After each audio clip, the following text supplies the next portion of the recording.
to the 16th episode of The Grind. I am joined by Jaren, as always, and we have a special guest with us today, Childish. I'm sure you guys, Yes. recognize him.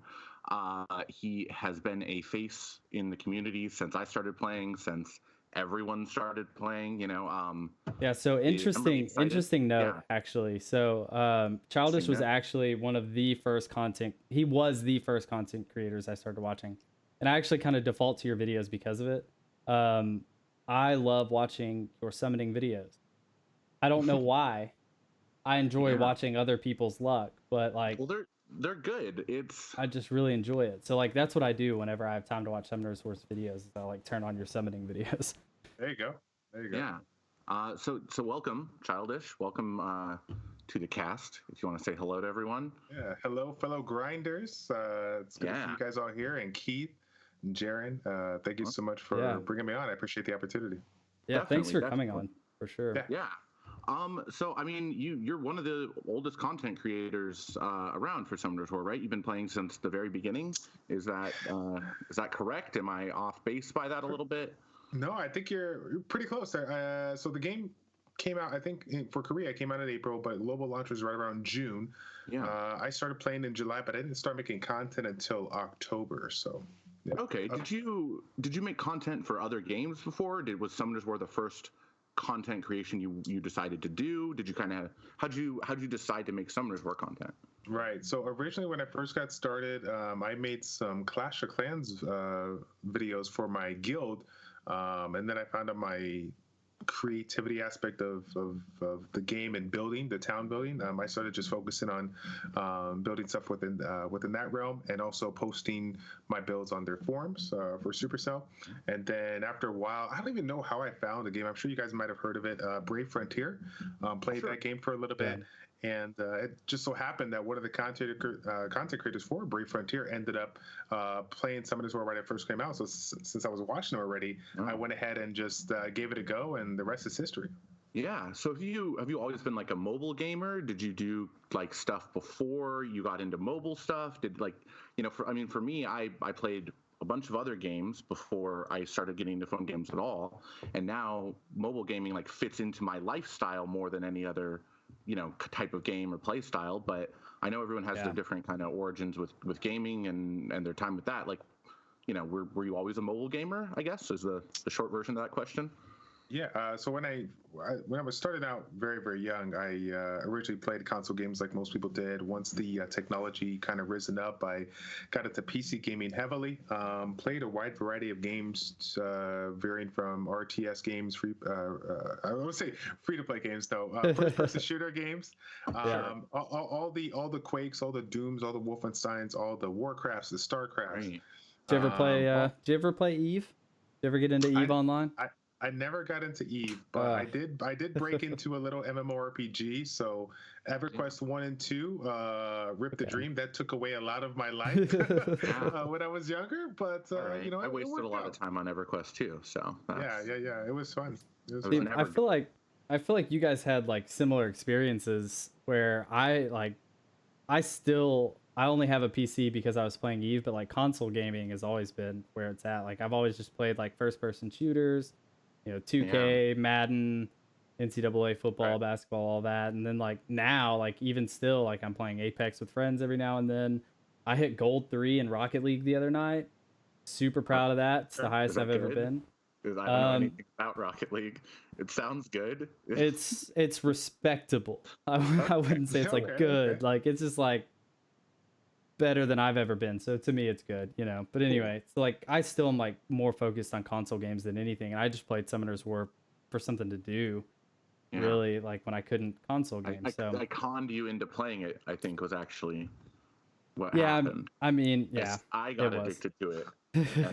And, it's hard not to get addicted to it. When you first came into the complexity of the game is just outrageous, and it's hard. It takes your life away for sure. Yeah, in a good way. I love the idea that, because I played a bunch of mobile games, and I kept running into that idea of like the energy thing and being like, well, I can't play the game without paying money, or I can't play the game without waiting for my energy to refill. But with Summoners War, like, they give you so many like crystals and this and that, like, as a free to play player, that the idea, like, I was never not able to play the game. And so I felt like, well, I can just sink infinite time into this game and actually get rewards from it. And I never felt like I hit that paywall. I kind of do now with my 1 minute dungeon teams, but it took, I'm too addicted to not pay money now to play. But yeah, I mean, yeah, so as far as Summoners War goes, I'm just going off the top here, but what are your favorite things to do in Summoners War? Like, do your videos reflect your favorite things, or are there some things that like you can't capture on video? Are you is RTA what makes you love the game? Is it PvE? Is it finding out new monsters? What after playing for so long, 4+ years, what excites you still, and what do you sit down and play the game for? Right. The competitive aspect of any game that I play, let alone Summoners War, is what keeps me going. When I first got started with the content creation, like a lot of the content out there, it was progressional content. For the majority of the content creators, they just put out their first either 5-star summon, or the first time they like evolved the unit from 4-star to 5-star, or just some basic stuff. But once we got into the educational content, it wasn't there, and it needed to be put out there. So I focused on that. But even if you saw some of my first videos out there, they were really heavily focused on PvP. I actually took the wrong direction. I focused on PvP versus PvE. I'm like, oh, wait a second, we mean those runes that actually make our PvP teams do good. But kind of moving forward through the years, I use my channel as an educational platform for people, in addition to try to expand the community of influencers. But over time, I've realized that the PvP aspect for me was just, no matter how much educational content I like to put out, the PvP aspect was fun, despite the fact that I suck versus some of the people out there. But needless to say, I still had fun with it. So some people still watch me, but it's been quite the ride. Yeah. Yeah. I mean, awesome. I don't know. What about you, Jaren? Like, I know for me, being good at PvP has nothing to do with my enjoyment. I love PvP, even if I'm the worst. If I'm like the bottom of the barrel, like in the lowest tier, and I'm still able to like do some cool things, I enjoy it. I love it. But I mean, I don't know, Jaren, you're still like RTA is growing on you still, right? Or are you fully into it now? No, I mean, I'm actually backing off of it now, because I got into it and I was like, wow, I need a lot of different things. So more like you're too good. More like you're just too good. You have to give people a chance. Yeah. Well, exactly that. When you pull, Perna, Bulwark, and Helena and Amelia all within like a month and a half, like, you can't just start throwing those units at kids. It's just not fair. So it's too much. Yeah, they're too young. They can't take that pressure. All those combos. Honestly, though, like, the whole thing that keeps me going in the game is really just the complexity of how all of it works. I love looking at the thing is like puzzles, each individual area of the game, and just figuring out the puzzle on my own. I always ultimately end up falling back on reliable guides to tell me what to do, but at the same time still being able to like try stuff out and like push the boundaries and see what'll happen one day is I'll find something that no one else has found yet. And then that'll be the day I'll be like, hey, you guys, y'all been doing it wrong this whole time. Let me show you. But until then, like, I'll just be pleb status. Yeah. We're going to be that next Barian. Yeah, maybe. Maybe. I doubt that that's possible. I don't know if anyone can ever catch Barian with his progress, but... So is Barian the one that they, like, elevated up to, like, 3,500 in RTA last season? 3,500, dude. The people are like 5,000 in RTA last season. Yeah. They're crazy high. I don't know what happened with the matchmaking there, but if you watch the Legend tournament, like Tomato's 5,000 or something. Oh, so I think they elevated his rank. I think people were like, at least that's what I read. I could be wrong. I read it on the internet, so it's probably true. Like boosted? Are you? Yeah. They like boosted him. There was like one particular person. Tomato of that, I think too. I think people just accuse people who are good of cheating. Oh, well, I'm pretty sure is how that works. Sorry, it wasn't an accusation. I apologize. I read it, and it was probably I was probably wrong. No. You can't be wrong because it was off the internet. Whatever's on the internet is 100% Yeah. the truth. Actually, it was on Our the podcast, too. Summoners War subreddit. So Uh, like that even it's further obviously verifies the official. information. Yeah. Definitely. Yeah. Anyway, I wanted to ask one more question, at least before we get into some of the other content we have planned. Units wise, so you've been playing the game a long time. How do your Nat 5s look at this point? Like, how many, I guess, are you still missing that you would like to have? And then like L&D Nat 5s. Do you have any cool L&D Nat 5s or Nat 4s even? How's that look? LND Nat 5s don't have any. As far as LND Nat 4s, we got Beta, we got Amarna, we got Iris, Tableau are probably the notable ones there. The Nat 5s, I think I have probably like 6 or 7 of each element. So there's still quite a few that I don't have. Probably the most sought after one now is Triton because I recently pulled Tiana. And I don't know about you guys, but when it comes to RTA, I do not have 3 hours to grind out the wings every single day. So I'm looking to cheese out and make some speed cleaves and just try to get the job done real quick. So Triton is my number one that I'm going for right now. Yeah, so you'll run like a Tiana Triton, let them ban one, or let them both through and still cleave.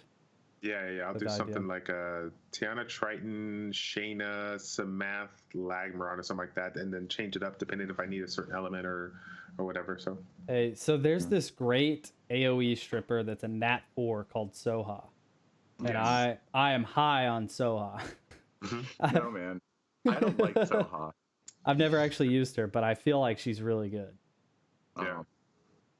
I don't know. Could be wrong. So you said I was good. Oh, go ahead. So you said you had Iris, Armana, Tableau, and who else? Beta, and there was another. Amarna, which truthfully is like an LD Nat 6. I mean, let's be real. Yeah. Amarna is beyond top tier. So honestly, like as far as like monsters, I hate seeing more than anything in arena anyway. Not even in RTA is Beta. Like Beta I hate and it. Iris both. Like if I like they just I mean Iris feels broken to me when I fight Iris. Like the strip silence, the heals, the silences. Yeah, it's nice. That's good.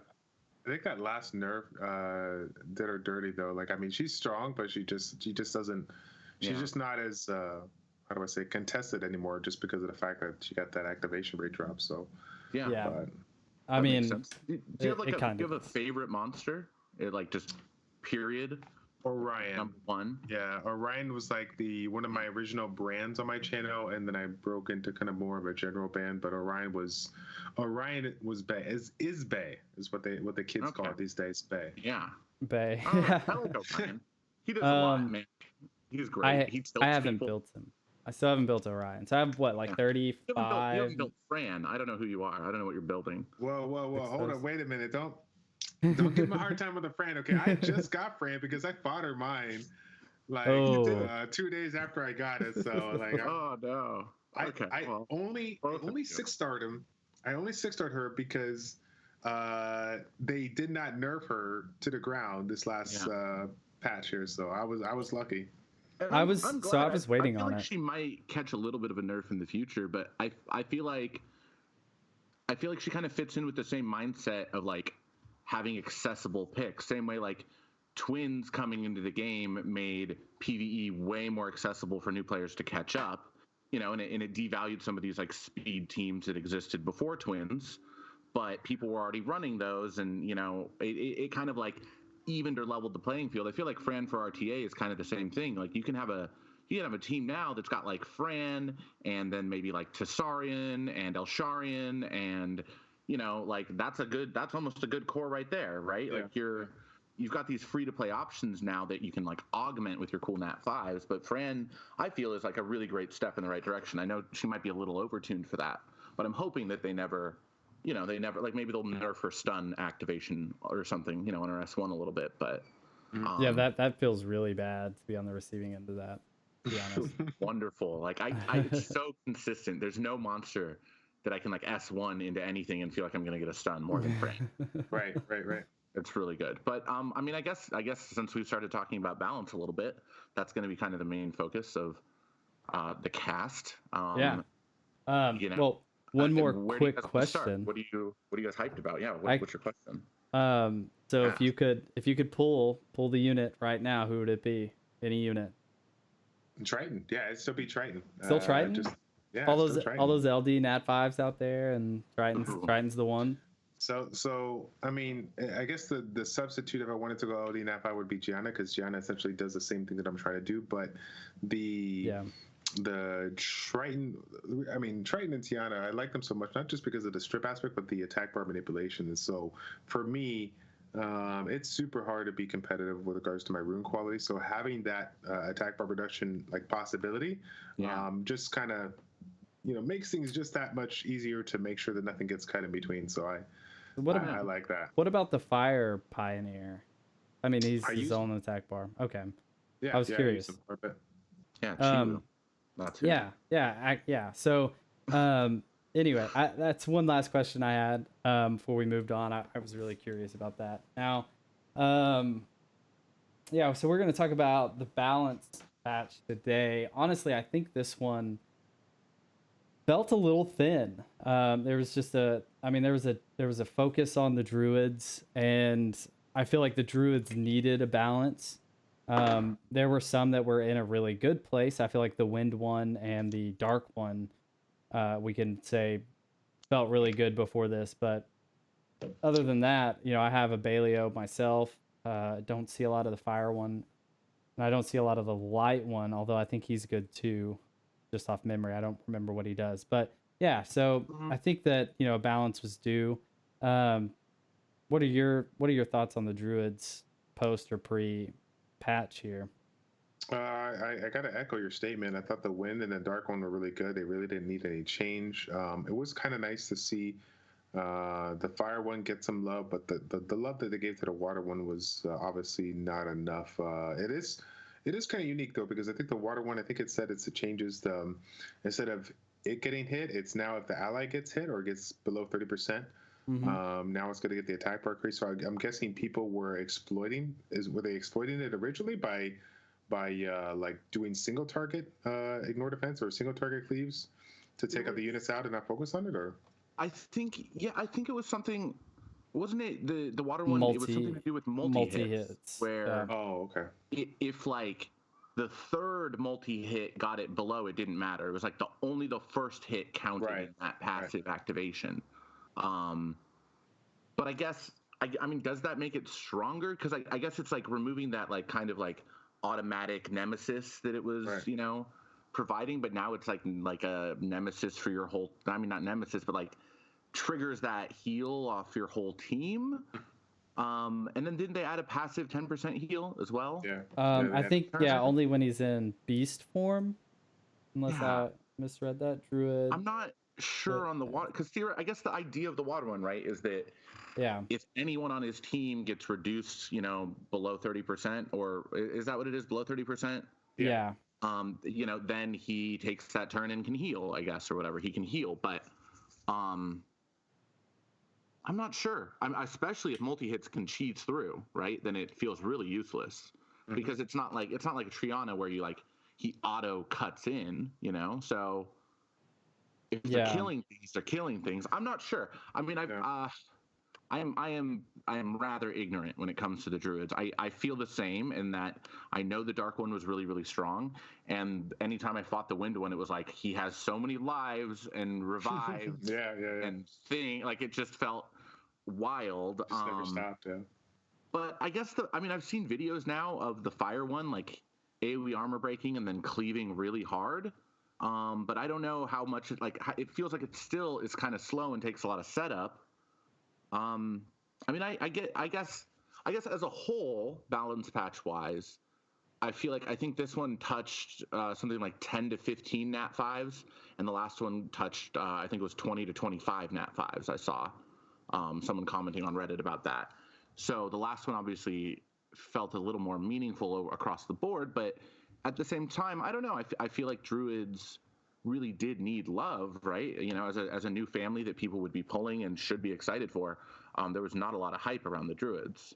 Yeah, maybe that's the reason why they made the change. Comp to us as a business, they got to continue making money, and their newest, units in the game really didn't get the whales excited to spend money on them or go for them. Yeah. But I don't know. Yeah. I kind of agree with that too. And honestly, like one thing that I will say that's nice is the increase in provoke chance. I feel like that really, first of all, solidified the dark as kind of the best one. Like the immunity that he gets, they buffed his damage. Um, he heals like crazy, and now he also provokes with a 50% chance, and you can build him as such a tanky unit already that now he's yeah, now I feel like he's got a lot of potential for people that have the runes for him. Wouldn't be me um, if I could ever pull one anyway, but the water one just feels like it's too all over the place. Like it can kind of do damage, it can kind of heal your team, and it kind of breaks up turn order with its own little passive, but it doesn't really do anything very well at all. What do Um, you it's what just do in you an think about awkward place. the water one's passive, right? So I'm looking at the passive here. Because of course I didn't do my homework. But looking at it, it increases your attack bar by 100%. If another ally had 30% or more HP before their HP fell below 30%, and then you would take a turn, you'd heal them by 10% with your passive if you're in the right? If you're now because the heal, I don't know, but I guess theoretically, like it could keep something. You could keep turn cycling with the water druid if something was low HP, and you're able to kind of keep it alive there, right? Is that something I'm? Yeah, but Yeah, I think that one issue is that maybe for mid to people like in mid game and maybe going into little late game, maybe they can take advantage of something like this. But I think like end game players are still not going to play around with it because the runes are so good. They can still essentially kill the unit despite the fact that the units might get the attack bar increase. So, and then when you got units like I can't remember her name, the Water Polar Queen, Alicia. Alicia, yeah. Yeah, she gets. I mean, she only gets to kill one unit, then she gets an additional turns, which scales off the opponent's speed, and they all got plus 150, 180, whatever. I mean, they're just like there's just so many ways to tackle a unit like this one. So I don't know. Yeah. I feel I like agree he's with just that. in It does. he's in an awkward place. And instead of reworking his kit, they tried to fix it. And I really feel like at this point, he just needs a rework I of mean, his kit. what do you think that their kit, like his kit, was supposed to be? Like he's an auto, like he gets a free nemesis set and gets a turn when things get reduced below a certain amount. Like he's supposed to be a better aerial, or Aerial 2.0 with a built-in nemesis. Basically, they want to create some type of RNG for the defensive side so that they can make it viable to use. Yeah, well, and I guess theoretically the wind one replaced the wind, the wind archangel a little bit, right? Eladrill kind of got put to the side because of the wind druid by people who had both, because he has a really good revive, he has the self revive, all of those mechanics. But yeah, they missed the mark on the water one, and I don't know what they could do to fix it, truthfully. Yeah. I don't either. That's why I say I think he probably either needs a full rework or they will need to just kind of hone his kit into a single role. But they did mess around with the Elsharion, which I thought was interesting because Yeah. they released him a while ago. Felt like we would have seen a balance patch on him before now, or was it the same time as the Druids? Now that I think about it, I can't actually remember. But I can't remember. Neither do. I mean, 30% increase in attack power for every beneficial effect. So you get basically a full fatal set for every beneficial effect that he has on him. I mean, does that change how you use him? Is that going to change how you build him? I mean, I think it just makes him better, right? For each beneficial effect you're granted. I feel like Elsharion was already pretty good. I know he wasn't, used everywhere, but like his kit felt synergistic to me. I mean, I'm still 10 pieces away from my Elsharion, because I made some mistakes. But it just, from my limited experience, I guess he's not everywhere. Maybe we'll see him a lot more, but I never felt like he didn't do what he was supposed to when he got picked, but obviously I only, I'm biased and I only have been on the receiving end of an Elsharian. I've never used him myself. But I'm not sure. I mean, what about you, Childish? Have you used Elsharian? Do you like him? Do you think this was a needed buff, or where are you at on that?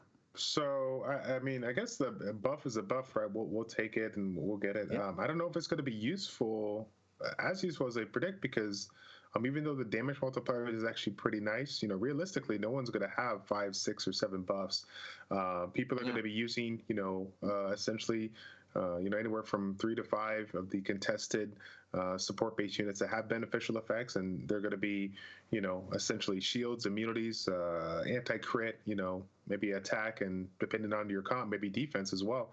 But that being said, you're still, if you see somebody that's basically trying to build a comp around him, or you are very susceptible to him, maybe you have you're running like a double immunity comp or something like that, and you see him go. I mean, it's going to be kind of hard not to ban him because of what he can do, especially if you're running the immunity, multiple chances to take that immunity and provide it for your team. I mean, that's pretty strong. Yeah. Yeah. No, I agree on that. I think he's lovely as like a double immunity counter pick, or even truthfully, like if you're running double immunity, picking him yourself to protect yourself. But I guess my hope for it would be kind of similar to how Tessarian, when he oblivions, it gives him extra damage. And even though people build him very tanky, very bruisery, very utility heavy, you get an armor break and an oblivion on something, Tessarian's gonna finish it off. So theoretically, I'd like to, maybe he'll come into that role, which is, a lot of people are going to build him, fast and bruisery, or fast and tanky, to kind of get that turn off, steal that immunity, that whatever. But maybe it'll give him that little extra oomph, to follow through on his armor break. Yeah. But I'm not sure. I mean, I'm excited because I was excited to have and use my, my Elsharian before the buff. Yeah. So I mean, yes, I will please. say, like, I don't know. One of my favorite things now is like seeing a Wusa. Like, I used to be so scared of Wusa. Wusa was so strong, shields, immunity, and like now with Bulwark and Elsharion with this buff especially, it's like, okay, someone please pick your Wusa. I dare you. Yeah. Then you just pick like a Felleria and Perna with it, or Amelia, and just keep getting that Bulwark some turns, some knowledge. I love it. It's fun. But yeah, Elsharion is super strong with Bulwark, and I think this will just add to that. So my question, just on how it kind of functions, does the attack percent increase, is that off of base only, or does that calculate in like full attack? Do you guys know? I do not actually. I'd imagine it's got to be base, but yeah, I would think so too. Because I know attack buff calculates off full attack, kind of like speed buff off of full speed. Yeah, but those are buffs. It can't be multiplicative at the very least. Like, it has to be additive. Yeah. Yeah. So. Yeah. But although, I mean, I did see some tests, like some people saying, like, I think the guy maybe had 4 buffs on his Elsharian, and it went from hitting 13k to 23k, which seems super relevant, right? And I know 4 buffs is a lot, but that's especially if one's an attack buff. Yeah. Right, but that, yeah, I mean, it's practice, and it didn't quite double his damage with that, right? But I don't know, it's cool. I think it's cool. I like it when they buff monsters that I didn't think needed a buff. Right. Yeah. Right. Go ahead. Sorry. Oh, I was just gonna say that I think that since most people kind of like the Sharn are going to be using it for utility, it's kind of similar mechanic to Sharn's passive, providing the extra damage on the harmful. Like, just another way of like going safe with a support build, but still getting a little bit of value out of it. So you're not like stacking so many ports that you're taking these long-winded, RTA matches. Like, now you can, give yourself a little damage depending on what the other opponent brings up. Yeah. So, the last one that we had really slotted for tonight's show, the water sylph. You guys said it was Tyron. Is that right? Tyron. Tyron. Tyrone, yeah. Tyrone. Okay. Yeah. So I'll be honest. I missed the notes at the bottom. I saw like, Hailstorm, decrease attack speed for 2 turns along with the AoE freezing. And I was like, oh, I'm going to build that for Toa, I think. and then continued on and never read the bottom part. But the bottom part, if you guys didn't read it, like me, I did. reduces attack bar by 50% if you attack an enemy under the decreased attack speed effect with each attack. 50% is a Cyclone. lot. Yep. Yeah, Is well, yeah, Cyclone a multi-hit? with the Cyclone. Am I off base with I that? feel like it's a 3-hit just from experience. Maybe it's 2. I I'm think not it gonna is a guess. multi-hit though. Is it a multi-hit though? It's I a don't know. multi-hit. Okay. Yeah. So that's, I mean, oh, I don't know, man. I got Poseidon, and now I'm like, why? Right? Nice.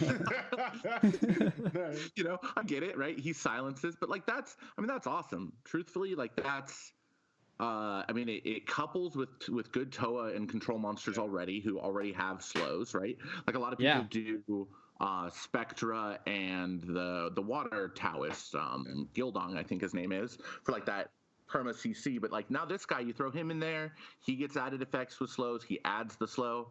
Because like personally, I use Poseidon over Verad in my Toa team because Poseidon brings that attack speed slow. And Verad just resets the attack bar, and sure, he's got 2 freezes, but what I need is for them to move slower. I don't necessarily need for them to be frozen twice, which is why I do that. And then this guy bringing the attack speed slow, bringing the freezes, the CC. I think he's great for his role now, and he has the attack speed lead. So if you want to start using him for control in, guild or like any of the guild content or things like that. I mean, he suddenly seems like a very strong pick for a bunch of places. I don't know. Yeah. So what's your Toa team, Childish? I'm just curious. I got a couple of different teams. I guess it's Toa then. Toa would be Virad, Rika, and maybe 2 to 3 twins. Sometimes I'll throw in like a Bastet to provide the attack buff and more have another AoE defense break and the attack buff, or I'll play around with Jamire, Farad, Rika, maybe Malaka, and something else for the most part. I mean, I'm just cycling. What was that last one? Pay to win units. The last one, Jamire, No. Rika, Varad, or no? Yeah, that one. Sorry, I just meant like the last monster there. Missed what you said. Yeah, basically it's a +1 spot. It just kind of depends on the stage. But if I run like a Jamire, if I run like some kind of a Jamire cop, I'll probably do like a Rika Malaka and then either another dot unit, something like that. Because I sometimes throw in Varad in there, especially when Jamire resets, the attack bar reduces. So I just, even though I got all these dots and these bombs landed on, it doesn't do anything to me because I keep on reducing the attack bar. So Varad normally comes out there, and I just bring in some other unit that provides fixed damage, maybe even a Beretta or something like that. If the stage is like heavy and wind or whatnot.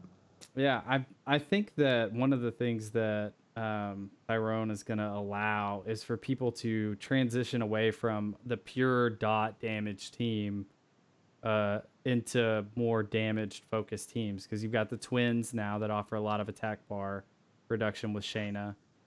You've got obviously Tyrone with a speed slow and a lot of CC as well. Shayna, Maruna offer a lot of CC. So I think you could run like Tyrone, Shayna, Maruna, Mav, and then maybe like a bomber as well or something to start like speed clear damage / bomb team the waves. Yeah, I think he opens up a lot of stuff.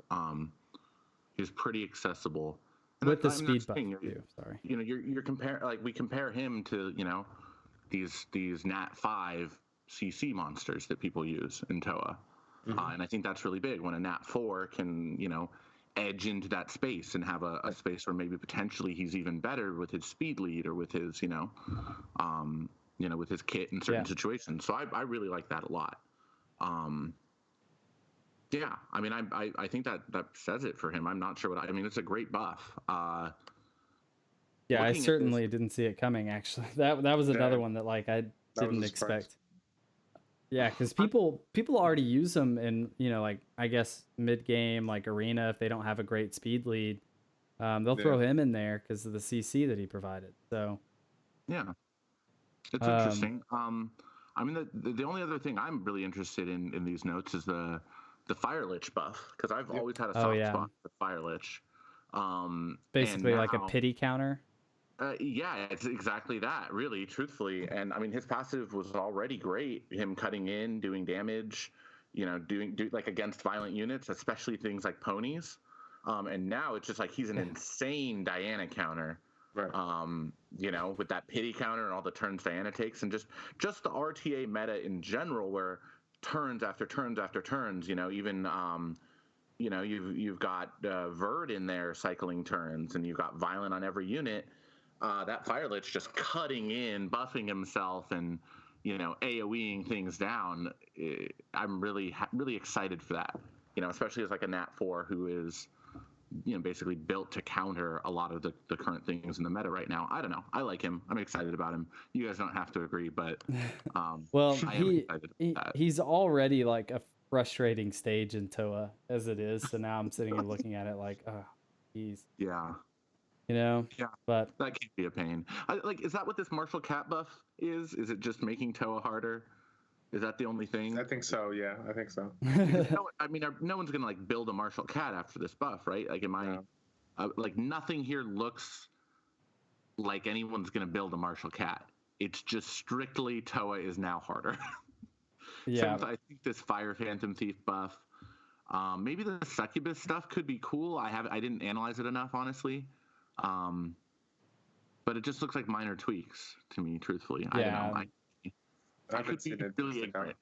Watch Succubus be like the #1 underrated unit that starts, coming out here. As I say, it's looks underwhelming to me. But yeah, but that's how it always starts. I mean, if you think about it, it's always a random unit that doesn't really look too well, and then it just you think about some kind of synergy with another unit, like, wow, maybe this work. We give it a go, and if it's great, then it's the next big thing. If not, no big deal, Yeah, like I mean, I remember Verd coming into the meta, and me being like, well, they only gave him one extra attack, like on his second skill, but it was like because Jean was in the meta, and the meta had shifted, and he was perfectly positioned, and now it's like Verd is a top tier RTA unit. People are picking him all the time, and that was, I mean, the first time I saw someone pick Verd, I was like, what are they running dragons? Like, why is there a bird in this RTA match? Right. PvE and PvP, right? Yeah, but then it's like that overlap, and that kind of the same monster can be used in multiple places, and it's like I mean, Verd truthfully did not change much with that buff. It just made him slightly more consistent, but then the whole the state of the game, the meta, what was strong, I mean, it's interesting. So I do like balance, and I wonder truthfully how on top of things like Come to Us is. Like, do they change things because they know, right? Like, did they plan for Verd to be strong? I know that they buffed Fran because they knew they were going to give it to everyone, and now everyone uses it. But also, it's like, how much of the meta shift, do you think that they're aware of, or how much of it is just like, well, we messed up, and now everyone's using Verd and RTA. Yeah, I'm not sure. I think they're well aware of the meta shift. I think whether they choose to change it is going to be, something of the sort. But I think they, like, even what was it, season 6, I believe, was when they made the change. Was it John or season 7 for John? I'm not sure on that, honestly.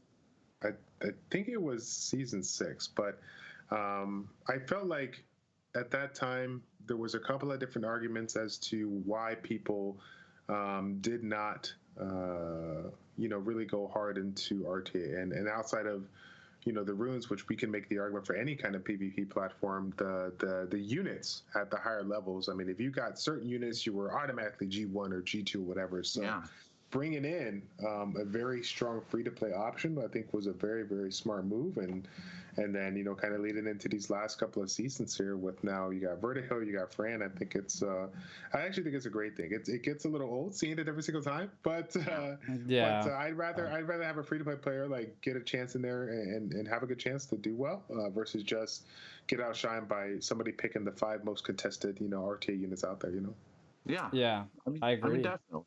I And remember looking even at tier like lists as a new player and seeing all the L&D Nat 5s and being like, maybe I'll never be good. And now you look at the Legend tournament, and people are picking free to play Nat 3s and Nat 4s. Mhm. So Yeah, it feels is good. a nice shift, and on top of that too, like they added twins into the game, which we talked about earlier. But like I feel like if you look at how each element's skills kind of paired together, like Sabrina and Talia, neutral to giants, element advantage in dragons, and obviously neutral in necro, and they're the ones that pack the most damage. They get a buff to damage and a buff to decrease damage, so that they're a little tankier. And like it's very clear that like they're also great in necro because of all the multi hits. They have defense, like self attack buff. Like they literally are the perfect kit to fit inside of PvE, and I think it was designed that way on purpose. I don't think that Come to Us was surprised when people started using them for all the dungeons, but yet they were designed in a way to make them not really viable in PvP because you just ban one, and then you're good to go. So, yeah, I mean, I feel like they're very much aware of that meta change, and obviously they nerfed it after the initial release because people were getting like 8-second giants P10 runs or whatever. But that just goes to show like I feel like they the biggest thing that they did there was allow people to have one team for all the dungeons, and one team that could run them well with units that weren't so overpowered that they took over PvP as well. Yeah. Yeah, and it's nice to see that because now Fran is one of the better options as an attack buffer in Necro, and she's a monster in RTA. And Verd is, by far the best, lead for, maybe not by far the best, but Verd is like a staple lead in Dragons, and you can see Verd in RTA now. So there's some interesting shifts on that level. We saw a lot of nerfs in the last balance patch to some of the overpowered L&D Nat 5s. One nerf, I think. Was there another? They hit some of them. They hit Tian Lang, right, and they hit Yan Hong and. With that one, I thought you were talking about this one. Sorry, this one. No. This one they just nerfed the crap out of the Dark Lightning Emperor in R5 or whatever, which truthfully is probably good. It didn't seem very healthy. Like, I can build a team and carry anyone in R5 by myself by using that guy. That was insane seeing some of those videos. But yeah, I don't know. I think we've probably pretty much covered it, and I know we're probably running a little low on time now.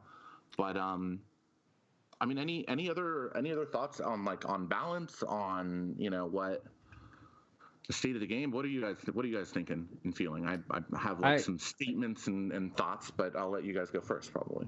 I mean, I really just have one question I want to ask Childish before we close out, but it's completely unrelated. So if you have thoughts on balance, we can get that out of the way. No, I think I'm done on balance, but maybe Childish.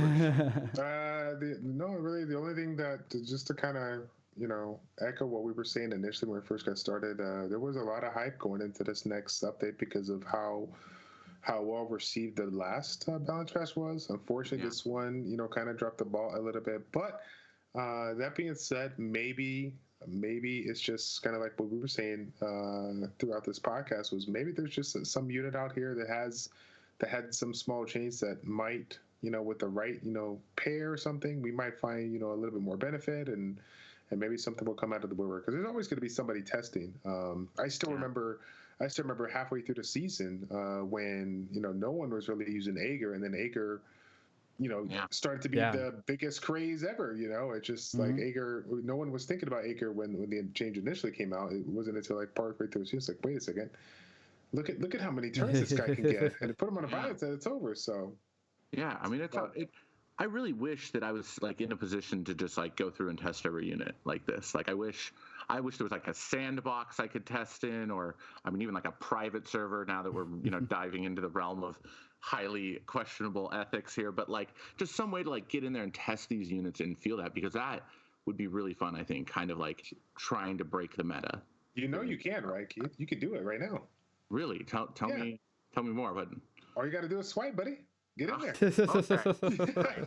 You're right. I get it. Yeah. I straight up thought we were about to get some like old elder secret to Summoner's War, and I was like, oh, this is game breaking. What's So about to happen? It is one of the oldest secrets. I'll throw something you guys' way just to throw it out there for the community, because this is actually a random question that I get all the time. To like, Childish, how much do you actually know like beforehand? There's a lot of things that they pass along to me, but our relationship is good that regardless of what they say to me, I don't pass it to anybody else. Unfortunately, I'm sorry everybody that they want to know, but I will say this: as of late, it's been just kind of chill. Not a lot of information has been passed along, but I kind of like that, because I like to wake up just like you guys at the same time and start sending the messages all over the place. With like, look, do you hear what happened? A year and a half ago, like, yeah, dude, been there, done that. I already know. Yeah, no. And now it's like I'm just as hype as everybody else coming in. So. Oh, so like so you have a good relationship then with like the community team, or is it like the developers? I got a good relationship just with Comtos in general. Yeah. Okay. Some of the community managers that I worked with early on, we've just kind of grown over time. I think I might have mentioned this a few times on my YouTube channel, but for those that don't know, I was the first influencer that got invited out to their headquarters in 2015, and in 2015 they had their October Halloween event, and that was the one that they actually featured me on their stream. And after that was done, we spent the whole day together. After that was done, I sat with the various different teams of their department, talking about all the things that we can improve, and we focused not just a good chunk of the game, but also what we could do for the community, the influencers, trying to create awareness and getting them more involved. And so, fast forward to 2017, a lot of things came around, which was really good. Some things that we wanted to see, the different, live PvP, the different guest appearance of them bringing out to various things, showcasing people on their stream and whatnot. And so it's been quite the ride, and I can't take I can't take credit with that, because the people on the Compto side that believed in our ideas from there, I mean, those are the people that really deserve tip of my hat there, because Sure. a lot of the games you really don't just put that much effort into their yeah. And I thought it was cool that we like got shouted out by Fuse News one time. It is cool. Yeah. It is cool. No, it is. No, it's like super awesome, but I'm hearing like he's invited to headquarters. I'm like, wow, that is so awesome. Well, hey, I gotta start somewhere. But no, but that actually transitions into one of the things I wanted to say, which is, I mean, you like Childish, you were one of the first content creators I saw. Like I'm installing the game, and like your face is there talking about your experience playing, and so obviously I looked up your videos, and one of the things I noticed about you is in the description of your videos, you had like 1 million content creators listed. And I, day one, clicked through that list, of all of those guys. And, some of them were making videos, some of them weren't at the time, this and that. But like anyone I'm subscribed to that I watch Summoners War content, I found in the description of your videos, and it's like, crazy. It is crazy, but it's also like that idea of just like, I mean, truthfully, you're one of the oldest, if not the oldest, Summoners War content creator, and I can see it just like as a person who was just lurking, watching video before Jaren and I started creating content, how good and beneficial and awesome you've been for the community. And I mean, this isn't a question; it's just me fangirling over you, I guess. I mean, I just really appreciate like your vibe and your dynamic, and just like. Yeah. I mean, like who else puts a link to every content creator in the world in the description of their video? And that's the thing, is it's I mean, you were one of my first Summoners War people I subscribed to, and I still go back to your videos, but it's like it grew my entire knowledge, not just from your videos, not to, I hope that's not offensive to say, but it's like I would watch your videos, and then I'd watch someone else's and someone else's and someone else's, and it all started from you putting that energy out there, showing people that, hey, this is how I play. These are other people who play. It was like, it just, that's something I've always had just overwhelming respect for you for, is that idea of how you always just feel so community focused, like from when you started through now. And I've just, everything you do is just so like, wholesome and good, and it's just, yeah, I mean, that's it. I know, I know I'm No, going too you're far, good. You're but good. It's but Well, all it's just good. really that whole thing, the idea that you're, the community is so important to you, and you're just Yeah. constantly trying to. I mean, you're on our podcast, right? We have 100 subscribers on YouTube, and you're here on our podcast, right? Yeah. Like, Yeah. so it's, you know what I mean. You're taking your time to show up and to talk to us and to, to do all of that, and I know that that's just like the energy that, and who you are throughout, your entire content creation, and I really yeah, appreciate that. I Yeah. really that's super appreciate you. cool. Yeah. No, Yeah, I thanks thank for you coming. guys. No, Um, I appreciate it. Yeah. So I guess I kind of put the cart before the horse earlier with my question because I didn't know that you had like that kind of relationship with the community team. I'll be honest. I was gonna ask what your speculation was on the dimensional hole, and So, what that so brings, but I feel like you probably don't have to speculate at this point. yeah, no. So here's the funny thing. That actual topic I know nothing about. So Okay.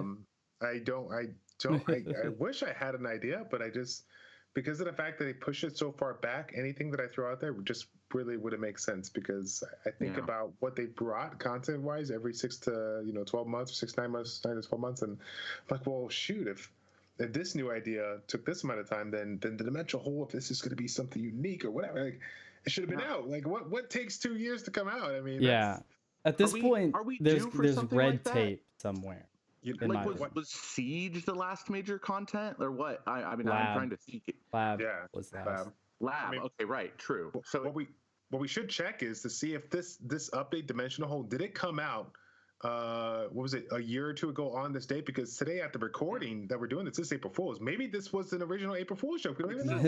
it's the dimensional troll is actually Yeah, what that dimensional is. troll. The not dimensional whole troll. troll for sure. Oh I'm wow. not sure.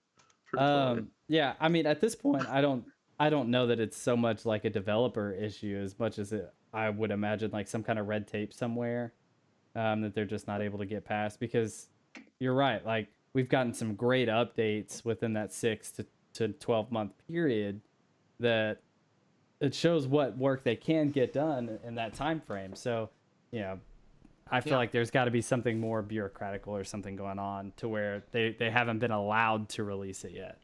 Yeah, I don't know. Maybe. I'm not worried. I don't know. It's just speculation. Just I'm like to take a apathetic. guess. Very much. But anyway, I think that's it for me. Keith, do you have Yeah. anything you want to close with, or what about Childish? Do you want to add anything else?